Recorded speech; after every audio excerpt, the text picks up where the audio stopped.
So మీరు ఇప్పుడు వ్యూహం సినిమా తీస్తున్నారు. సో ఈ ట్రైలర్కి సంబంధించి చాలా వరకు నెగిటివ్ అనేది వచ్చింది. అంటే టీడీపీకి సంబంధించి చాలా నెగిటివ్ వస్తుంది, అందుకే మేము ఖచ్చితంగా వ్యూహాన్ని ఆపాలి అని అంటున్నారు. దీని తర్వాత ఏదైనా అవుతుందేమో అని ఎప్పుడన్నా భయపడ్డారా? అంటే టీడీపీ కార్యకర్తలు కావచ్చు. ఇప్పుడు దీనికి భయపడను, అది వచ్చినప్పుడు దాన్ని ఫేస్ చేసి దాన్ని ఎలా ఎదుర్కోవాలో ఆలోచిస్తాను. నేను వరి అవ్వను, భయపడను. సో ఇప్పుడు ఎలా ఎదుర్కోవాలనుకుంటున్నారు? టీడీపీ కార్యకర్తలు కావచ్చు, లేదా చంద్రబాబు నాయుడు గారి అభిమానులు ఎవరైతే ఉన్నారో వాళ్ళు ఎవరైనా ఏంది ఇలా చూపించారు అని చెప్పి మిమ్మల్ని ఏదైనా క్వశ్చన్ వేస్తే మీరు ఎలా ఫేస్ చేయాలి అనుకుంటున్నారు? క్వశ్చన్ వేస్తే ఆన్సర్ చెప్తాను. వాళ్ళు ఫిజికల్ గా నన్ను చేయడానికి వస్తే ఎరగొడతాం అంతే. ఏంటి ఇలా చేశారు? ఇప్పుడు నేను అడుగుతున్నాను, చంద్రబాబు నాయుడు గారి ఫ్యాన్ నేను అనుకుంటాను for example.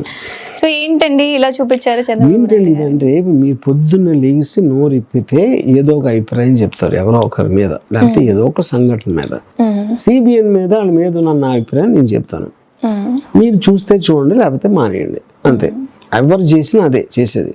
Lokesh Jagan psycho అంటాడు కదా, పడ్డలతో చంపించాడు అంటాడు కదా, ఆయన ఏదేదో అంటాడు స్పీచ్ లో, ఇంకోళ్ళు ఎవరు ఏదేదో రాస్తారు. అలాగే నేను ఏదేదో సినిమాలు చూపిస్తున్నా అంతే, ఏమీ తేడలేదు మా ముగ్గురికి. సార్, సినిమా అంటే న్యాచురల్గా కొన్ని కల్పితాలు ఉంటాయి, లేదా కొన్ని ఖచ్చితంగా నిజ జీవితంలో జరిగిన సన్నివేశాలను మాత్రం చూపించేది ఉంటుంది. సో ఇప్పుడు మీరు తీస్తున్న వ్యూహం, అదేవిధంగా శపథం ఏదైతే ఉందో, ఇది నిజంగా జరిగిన స్టోరీయా, లేదా కొన్ని కల్పితాలు ఏదైనా సృష్టించారు? నిజం అనేది ఉండదు ఇప్పుడు. ఎందుకంటే నిజం అని ఎప్పుడు చెప్పగలుగుతారు? మీరుంటే అది కూడా మీ ఒక్కరికే నిజం అవుతుంది. మీరు బయటకు వచ్చి చెప్తే ఇంకోటి నమ్మకపోవచ్చు అది, లేకపోతే అక్కడ స్పాట్లో ఉన్నోడు కూడా వాడు నిజం చెప్తాడన్న నమ్మకం లేదు. నిజం అనేది ఉండదు. అప్పుడు ఏం నిజం ఉంటుంది? నమ్మబుల్గా ఉంటే ఉంటుంది. అది నేను చెప్పింది, నేను చూపించింది ఎవరైనా చెప్పారు, మీడియాలో వార్తలో ఒకటి చెప్పారు, లేకపోతే ఒక ఇన్వెస్టిగేషన్ రిపోర్ట్లో ఏదో రాశారు. మీరు ఎప్పుడు నమ్ముతారు? అది నమ్మబుల్గా ఉన్నప్పుడు. మీరు లేరు కదా, కేసు జరిగినప్పుడు నమ్మబుల్గా ఉంటే నమ్ముతారు. అలాగే సినిమా చూసి ఇలా జరిగిందంట, అది నమ్మబుల్గా మీకు ఉందా లేదా అని చూస్తారు అంతే, అంతకన్నా ఏం ఉండదు. అప్పుడు నిజం ఉందా కల్పితం ఉందా అనేది మీనింగ్లెస్ థింగ్ అది. అంటే యాత్ర 2 చూసిన వాళ్ళందరూ కూడా జగన్ వైపు ఎక్కువగా 100% ఆయన్ని ఎక్కువగా చూపించారు, లైక్ డప్పు కొట్టుకున్నారు అని చెప్పి చాలా మంది అంటూ విమర్శలు అనేవి వచ్చాయి. సో వ్యూహానికి సంబంధించి రెండింటిని బ్యాలెన్స్ చేస్తున్నట్లుగా ఉందా, లేదా జగన్ గారి సైడ్ ఎక్కువగా కనిపిస్తుందా అందరికి? జగన్ గారి అదే కదా ఇప్పుడు పాయింట్. నేను ఆల్రెడీ చెప్పాను జగన్ ప్రో అని, నాకు తెలిసి యాత్ర కూడా చెప్పు ఉంటారు. ఆబ్వియస్లీ మీరు ఎవరిని దృష్టిలో పెట్టుకుని తీసుకుంటే వాళ్ళే ఉంటారుగా. అండ్ ఇప్పటి వరకు ఆయనకు సంబంధించిన మూవీస్ ఏమైనా తీసారు? మీకు ఏదైనా పారితోషికం ఇవ్వడం కానీ, లేదా ఇల్లు కానీ, ల్యాండ్స్ కానీ, ఏదైనా ప్రాపర్టీస్ ఇచ్చారా? ఇప్పుడు మహిరాఘో కూడా నాకు అర్థమైంది, ఏదో సమ్ ఫిల్మ్ స్టూడియో డెవలప్ చేయడానికి ల్యాండ్ ఇచ్చారు ఏదో చెప్పారు. నేను ఇప్పుడు ఏది డెవలప్ చేసే పని నేను పెట్టుకోను, పాయింట్ 1. అప్పుడు నాకు ఏదైనా ఇవ్వటానికి ల్యాండ్ గిండ్ అనే ప్రశ్నే రాదు, ఎందుకంటే నేను తీసుకొని ఇచ్చినా కూడా, ఎందుకంటే దాన్ని మెయింటైన్ చేసే కెపాసిటీ నాకు లేదు. అది గిఫ్ట్ ఇవ్వట్లా, వాళ్ళు ఏదో పేరు మీద ఇచ్చి ఉంటే అది కూడా నాకు తెలియదు. రెండోది, నాకేమన్నా ఇచ్చారా వాళ్ళు అంటే, ఇప్పుడు నేను 2 ఆన్సర్లు ఉన్నాయి. 1000 కోట్లు ఇచ్చారు అంట, లేకపోతే ₹1 కూడా ఇవ్వలేదంట. మీ ఇష్టం వచ్చింది మీరు వేసుకోండి. ఎందుకంటే నా ప్రొడ్యూసర్ దాసరి కిరణ్ ఇచ్చాడు నాకు డబ్బులు. అలాంటప్పుడు ఎవరో ఇచ్చారా అంటే ఏ ఆన్సర్ చెప్తాను నేను? అప్పుడు నేను ఏం చెప్పినా కూడా అవతల వాళ్ళు నమ్మరు, అందుకని నా మీనింగ్లెస్ క్వశ్చన్ అది.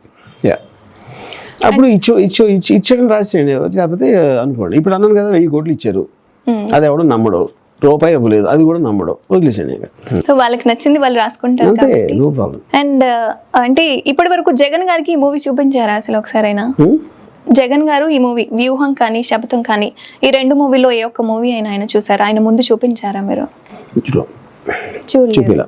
సో ఒకవేళ చూస్తే మీ దగ్గరకు వచ్చి ఏదైనా చివి నీకు ఏదైనా కావాలా అని మిమ్మల్ని అడిగితే ఏమంటారు? మీరు ఆన్సర్ ఇన్లా. ఇప్పుడు అదేంటంటే, తెలిసి ఇవ్వటానికి తెలియకుండా ఇవ్వటానికి 2 ఉంటాయి.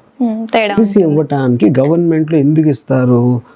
నువ్వు ఏదో ప్రజల కోసం చేస్తున్నావు అనే దానికి ఇస్తారు. ప్రజల కోసం నేను ఎప్పుడు లైఫ్లో ఏమీ చెయ్యను, ఆ తలనొప్పులు నేను పెట్టుకోను, అప్పుడు తెలిసి ఇచ్చేదే ప్రసక్తి లేదు. ఓకే, తెలియకుండా ఇస్తే ఇందాక చెప్పారు, నాకు ఇస్తుంది కిరణ్, అంతే అయిపోయింది, ప్రొడ్యూసర్ కాబట్టి. అండ్ ఇప్పటి వరకు మీ లైఫ్లో, మీ జీవిత విషయానికి వస్తే ఇప్పటి వరకు చిన్నప్పటి నుంచి ఇప్పటిదాకా ఎప్పుడైనా మీరు భయపడ్డ సిచ్యువేషన్స్ ఉన్నాయా? అది ఫ్యామిలీ కావచ్చు, సొసైటీ కావచ్చు, ఇండస్ట్రీ కావచ్చు. అంటే అది భయం అనేది వేరు వేరు ఆప్షన్.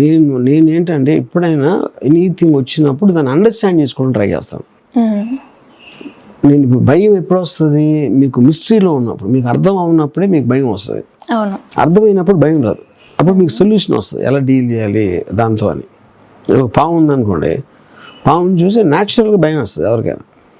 కానీ అసలు పాము ఏ టైప్ పాము, దాని విషం అసలు ఎలా పనిచేస్తుంది, దాని ఎంత స్పీడ్గా పాకగలుగుతుంది, లేకపోతే దాని కళ్ళు కనిపిస్తాయా, వైబ్రేషన్ సెన్స్ చేస్తుందా, ఈ నాలెడ్జ్ మీరు స్టడీ చేసినప్పుడు భయం పోతుంది ఎప్పుడైనా.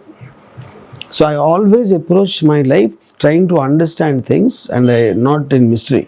అందుకని నాకు భయం ఇది ఎప్పుడు. అంతే. ఇప్పటి వరకు ఎప్పుడు మీరు భయపడలేదు? అంటే ఇప్పటి వరకు ఎప్పుడు అని చెప్పలేను, because as a kid and all that, I mean ఒక పర్టిక్యులర్ కాన్షియస్నెస్ వచ్చినప్పటి నుంచి నేను భయపడలేదు.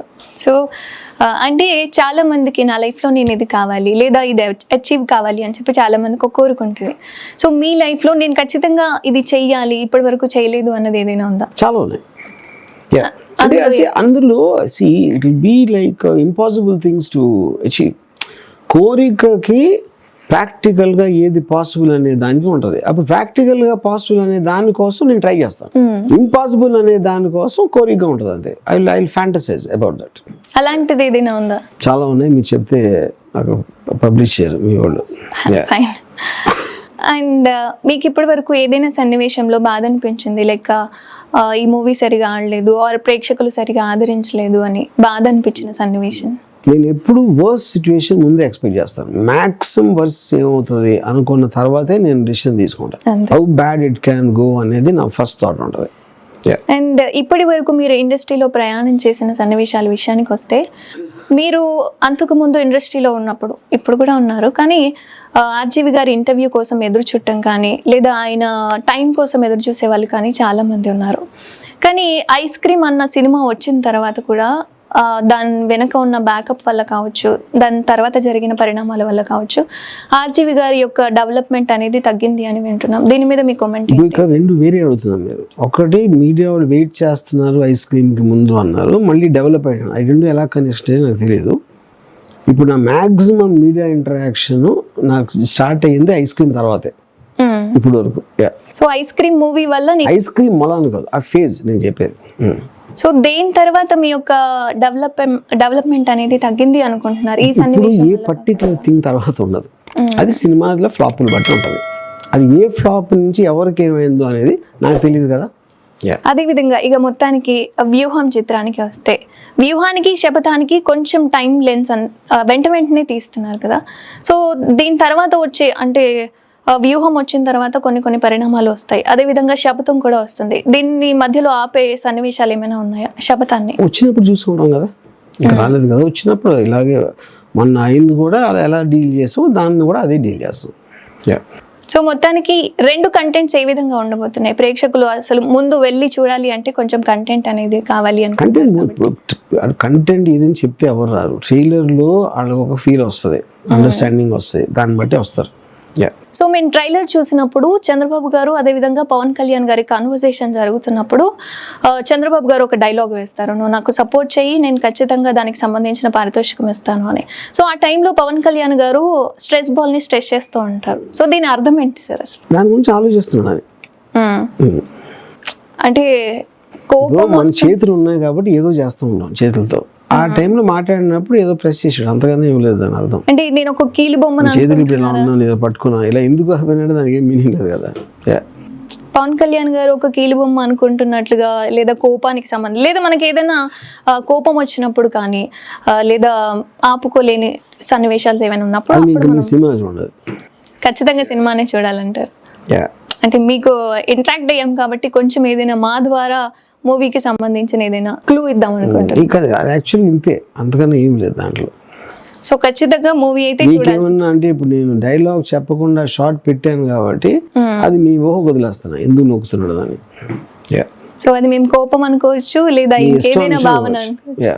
సో ఆర్జీవి గారిది శపథం తర్వాత వ్యూహం, దీని తర్వాత ఏదైనా నెక్స్ట్ ప్లానింగ్స్ ఉన్నాయా? చాలా ఉన్నాయి. కదా డన్ పెట్టింది అందుకు కదా. సో దిల్ ఆల్ హ్యాపీ. ఇంకా అంటే పేర్లు ఆ డీటెయిల్స్ అని ఇంకా మేము బయటకు పెట్టట్లేదు. సో ప్లానింగ్స్ ఇంకా ఉన్నాయంటారు. అండ్ రీసెంట్గా పద్మ విభూషణ్ అదేవిధంగా భారతరత్న అవార్డ్స్ అనేవి రిలీజ్ చేశారు. అసలు పద్మ విభూషణ్ కానీ భారతరత్న ఈ అవార్డ్స్ మీద మీ యొక్క అభిప్రాయం నేను అవార్డ్స్ని ఎప్పుడు నమ్మలేదు. మీరు ఒక కామెంట్ చేశారు, పద్మభూషణ్ కన్నా పద్మ అంటే ఇష్టం. పద్మ Yeah. పేరు పద్మ. Yeah.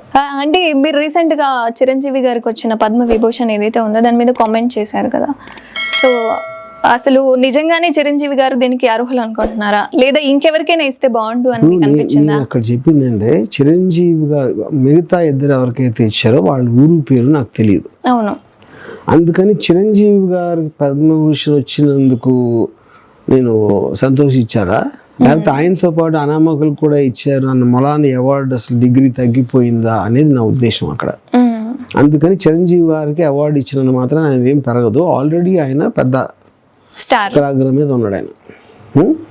ఇది ఇచ్చినందుకు సంతోషించాల్సిన అవసరం లేదు. ఒకవేళ సంతోషిస్తే మీకోసం నేను కూడా సంతోషించి నటిస్తా అని చెప్పా. అది నా అర్థం. అది అదేవిధంగా అంటే ఒక్కొక్క స్టార్కి ఆర్ ఒక్కొక్క దర్శకుడికి నేను ఈ కేటగిరీలో నేను ఒక మూవీ తీయాలి, ఆర్ ఎల్స్ అది థ్రిల్లర్ కావచ్చు, హారర్ కావచ్చు, ఏదైనా ఒక కేటగిరీలో మూవీ తీయాలని ఎప్పటి నుంచో కోరుకుంటుంది. మీకు ఎటువంటి కేటగిరీలో నేను ఈ మూవీ తీయాలి అని, సో ఇందులో ఒక హీరో వీళ్ళు, హీరోయిన్ వీళ్ళు అని ఏదైనా కోరుకుంటా? ఎప్పుడు లేదు అది. నేను ఎప్పుడు ఏమనిపిస్తే అది చేస్తాను. అంత స్ట్రాంగ్ గా ఉండాలంటే ఏం చేయాలి? ప్రతి ఒక్కళ్ళు సొసైటీకి భయపడే వాళ్ళు ఉంటారు, లేదా చెప్పాను కదా, ఫ్యామిలీని, దేవుడిని, సొసైటీని వదిలేయాలి అంతే. అంతకన్నా ఏం లేదు. సో ఆర్జీవి గారి లాగా ఉండాలి అంటే అన్నింటినీ వదిలేయాలి అంతే. స్ట్రాంగ్ గా ఉండాలి. స్ట్రాంగ్ ఏం లేదు, వదిలేయాలి అంతే. ఇంకేం స్ట్రాంగ్ వీక్ ఏం లేదు అక్కడ. అప్పుడేంటి, మీరు మీకోసమే చేస్తారు, మీ ఇష్టం వచ్చింది చేస్తారు. సింపుల్. నేను వచ్చిన తర్వాత మీ యొక్క డెన్ని చూశాను. సో ఒక గోస్ట్ కానీ ఇక్కడ ఉన్న ఎన్విరాన్మెంట్ ఏదైతే ఉందో, అంటే మీరు ప్లాన్ చేసుకుందా ఇదంతా? అందులో ఉన్న ప్రతి ఇంచు నేను ప్లాన్ చేసేసాను. ఇప్పుడు ఇంచ్. సార్, ఇప్పటి వరకు మీ లైఫ్ జర్నీలో మీకు బాగా ఇష్టమైన సన్నివేశం కానీ లేదా పర్సన్స్ కానీ ఏదైనా సన్నివేశం ఉందా? అసలు బాగా ఇష్టమైన పర్సన్ అంటే అమ్మాయి అందం. బాగా ఇష్టమైన సన్నివేశం అంటే పాన్ వీడియో.